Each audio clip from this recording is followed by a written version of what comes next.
Welcome to the Market Mindset. We are the hub for news, results, and CEO interviews focusing the junior commodities sector. We provide market analysis and perspective that will help position you for solid returns. If that sounds like something you're interested in, you can help support us by liking this video, subscribing to our channel, and clicking the notification bell. For more info, you can visit our website. All links are in the description below. Now let's get into today's video.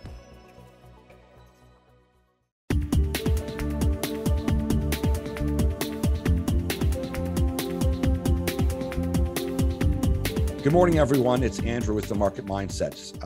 This morning, we're going to be speaking with Rick Trotman, who's the president, CEO, and director over at Barksdale Resources.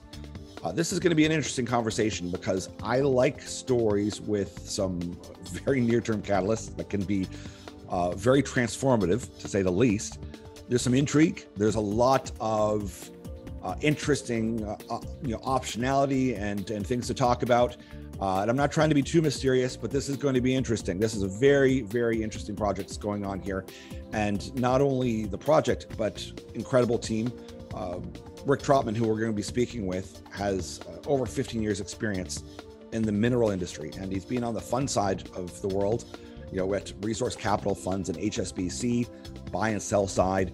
He understands the whole markets, the capital markets, the funds, how to get money in and out, how to structure deals. But also, he's worked at Yamana Gold, Meridian Gold, and Barrick Gold. So great combination. And before we get into the rest of the advisory team and the management, which are exemplary, let's go talk to Rick right now and find out about these near-term catalysts, the projects they have, and why now we're really paying attention to what's going on over there with Barksdale.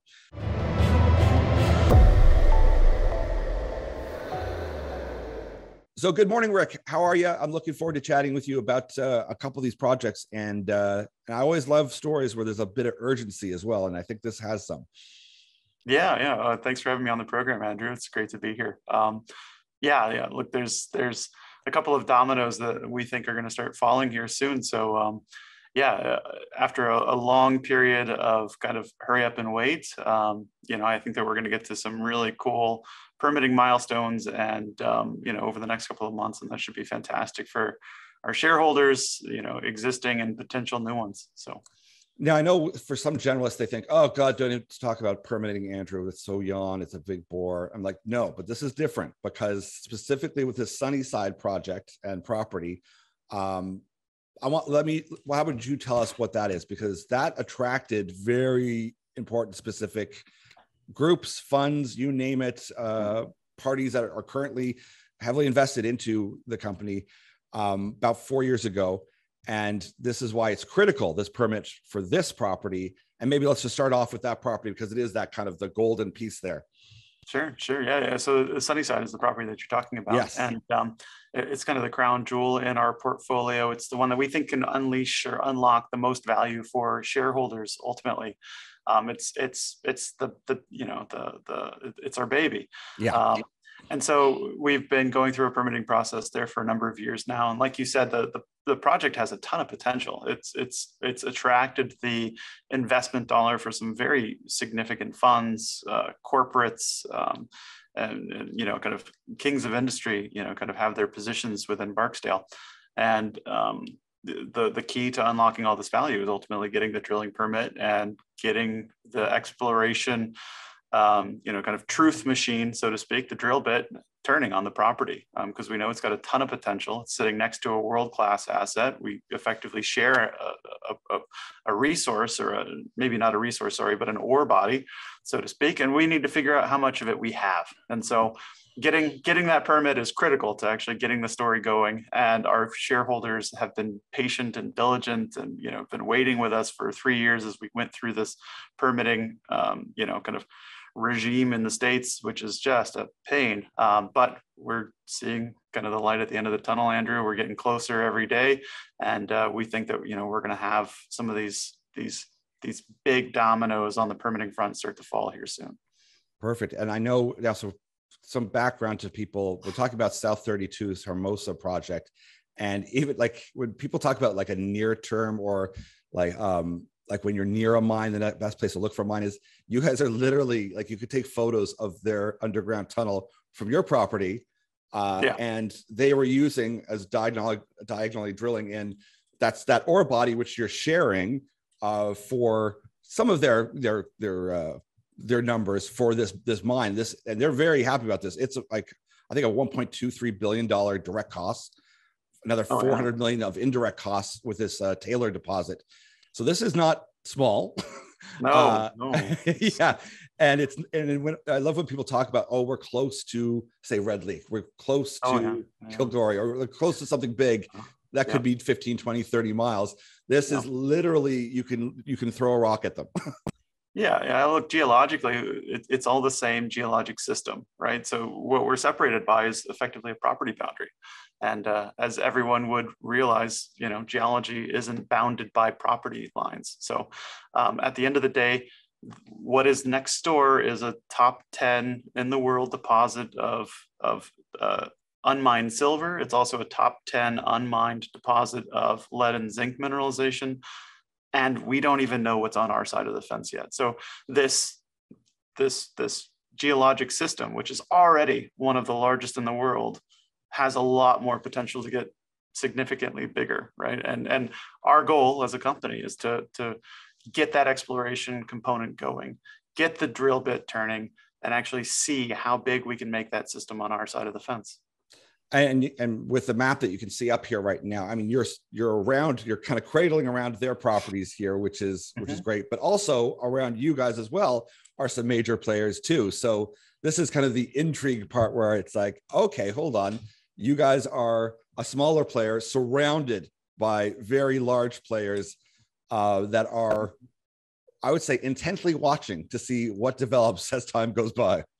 Yeah, well, look, at the end of the day, great assets are few and far between, and great assets in countries rather that are stable, relatively stable, and more importantly, won't nationalize your project like some of the countries are gyrating about down in South America right now. That's where large companies that are thinking decades out in front of them have to really position themselves in. And so you're talking about a dearth of assets that are out there that are this caliber in the right jurisdictions that have the type of grade and production profile potential that these big things do. And that's sitting right next door. We've got a piece of it. Like I said before, we just need to figure out how much we have of it.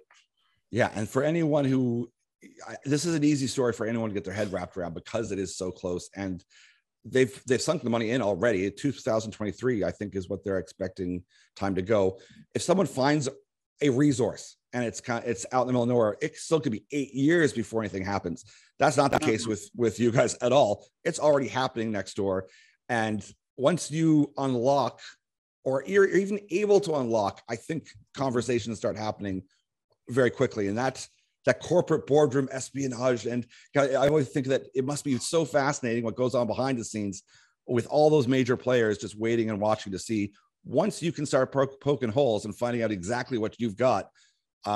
Very interesting, to say the least. Yes. I think my life will get a lot more exciting once we once we have the permit and we can start on those fronts. Yeah, exactly. I'm looking forward to it. And of course, with the permitting too, it was because it was federal land, and we don't want to get into too much the weeds of the specifics about it, but you do feel like you've hit all of the markers. It couldn't be another 4 years. I guess that's what I'm getting at. Like, it's not going to be, someone says, well, very unlikely. Yeah, very unlikely. So we're coming close.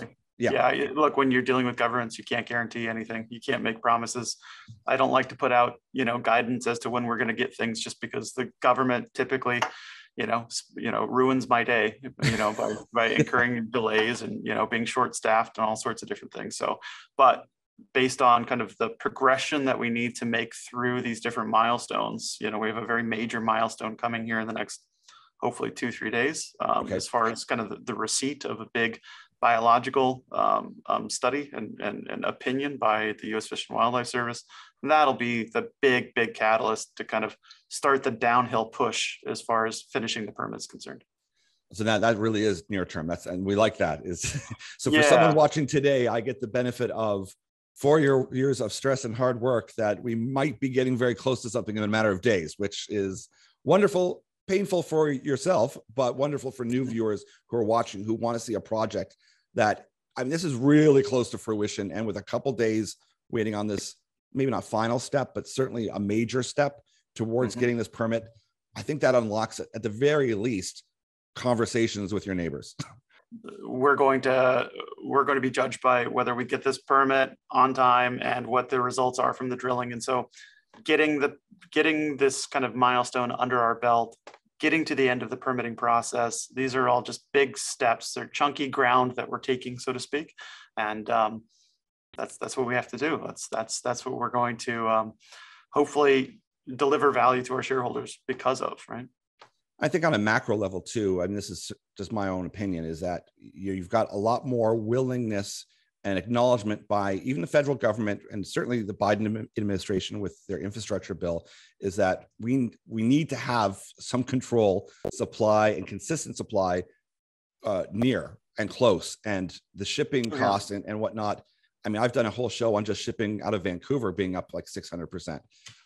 Those costs are going to add up very quickly. And, if you have to go to Peru, Chile, Africa, that's a cost that's going to be a lot higher than if you've got something right in Arizona that you can easily ship. That is a dream come true for a country that has stated that they have a critical need for a lot of this metals and mining. Yeah, look, and at the end of the day, I think the expropriating mineral production to other countries, while it might make you feel better that, there's not a mine in your backyard, at the end of the day, that mine still is somewhere. All of the effects are still occurring. Now you're just going to end up paying more for it. And you have no certainty that the mine is actually being conducted in a manner that you would feel comfortable with if it were in your backyard. And so, the environmental imperialism as it is, I just don't believe in it. And, if people want to keep consuming, they need to be very cognizant of the effects of consumption. And this is just one of them. So, yeah, I'm glad you said it that way as well, because I constantly say to people, you want to have a say in it. You want it to be in Canada or the US, because then you have a say. The idea of just saying, we're going to dig a hole in somewhere in China and just forget about it. And then I just want another cell phone. That we need to be more realistic, I suppose would be the term. And where are we getting our energy? Where are we getting our resources? And I think people are coming around. But once again, here's a great project standalone where we're going to have near-term catalysts, which could be very pivotal. And it's very close. There's a lot of people on the sidelines just waiting, and what we need to do ultimately is deliver. And then I think the results will speak for themselves afterwards. And then and we're going to pivot just a little bit, because some people might have kind of scratched their heads and went, okay, well, what's going on with Mexico then? Why the San Javier copper gold project? I think I've got my own 2 cents worth, but let's just hear it right from you. What drew you to there? It's a good project. Something that it's a project that we think that we can make money for our shareholders on, right? So what I like to have in the company are options. And at the end of the day, when you have a permitting project in the States, what you want to have is something to counterbalance that, because you can't, really control the timing of a permit delivery, right? But you can control the timing to a certain extent of a drilling program on another project. And so what we've done with San Javier is we've brought it into the portfolio because, one, we were able to buy it at a really cheap price. And two, we think that ultimately we can add value to it and have options that would then enhance our shareholder value. So whether that's selling the asset at the right time, pushing it towards production, there are a number of different things that we can do with that asset that complement what we're doing, corporately at Sunnyside up in Arizona. So there's just tons of different options that we have there. All of them, I think the arrow is pointing towards, adding value, adding to the underlying value of that asset as we push it closer to a production decision. And we think that this could be a mine at the end of the day. Yeah, and I mean, you have as well, because you had the first assay results back in October, which were strong. We exceeded our expectations on this program. We not only confirmed the historic work, we've expanded the size of the deposit, we've firmed up the understanding of the higher grade zones. Like, we're starting to work on a resource estimate here, so we'll bring that up to kind of current standards and show what this can be, and then we'll move on to an economic assessment to show what the capital would look like in order to bring this into kind of a fruition on it as a mining development. So lots of things kind of going on, behind the scenes. Sometimes we seem like we're a bit of a duck on water, seem nice and calm, and underneath, things are just kind of churning away that people just don't see. No, yes. And I mean, this, once again, so if someone's watching and they think, okay, so not only do I have a permit thing that I'm waiting on that we could know at least positive information in a couple of days, it might be 2 months, 3 months, 6 months, whatever. I mean, we're at the final stages, but I also have a catalyst here of any day or a very near term. There's also assay results, which once again, that's another kind of optionality. If someone says, all right, I don't want to sit on something where they're just starting to drill, we're results pending. And I think when you have the acknowledgement from what's happening in the States, a real strong desire for infrastructure build, I take that as a hopeful case that they're serious and that they realize we need to get going. And South 32, they're ready to go, and I'm sure they're going to be real interested by what you're up to.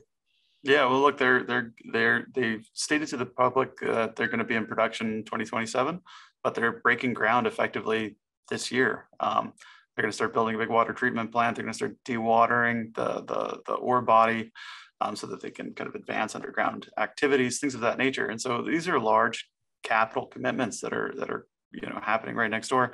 They're moving this thing forward. It's a big CapEx number, but it's a very big project. And so all of that is good for us at the end of the day, because we're kind of not yet in the shadow of the head frame, but the head frame is going to be built here very soon, and that we will then be in the shadow of, right? So having a mine next door is fantastic when you have an exploration project looking for high grades.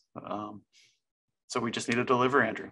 Excellent. And we're going to be watching. We're going to be paying attention. And I'm not a patient guy, but certainly I've got the time for this for sure. Well, I appreciate that. I have an abundance of patience after the past 4 years, but I'm starting to get a little bit itchy. So I want to get this done. I want to see the end results, and I want to get drilling. Excellent. Well, thanks so much, Rick. I really appreciate you taking the time and informing us about the story. Because I had some questions, and I'd seen what was going on. I thought, ooh, this, I mean, not only is it like a great, opportunity, and I want to be careful, I don't ever say to go buy or not buy something, but just the story that in my head, I'm just thinking the intrigue of if you guys hit and you get your permit, like I imagine your life is just going to get so busy from phone calls from the majors to go, okay, either do we let them drill and find something, or do we stop them and just, who knows? But it would be interesting and would make a great movie. Yeah, it'd be a good problem to have, Andrew. Yes. Well, let's hope for the best. And I wish that problem does arise for you. It's a great obstacle to overcome. Yeah, thanks. I appreciate it. All right. Take care. Thanks again. Yeah, thanks for having me on the program, Andrew.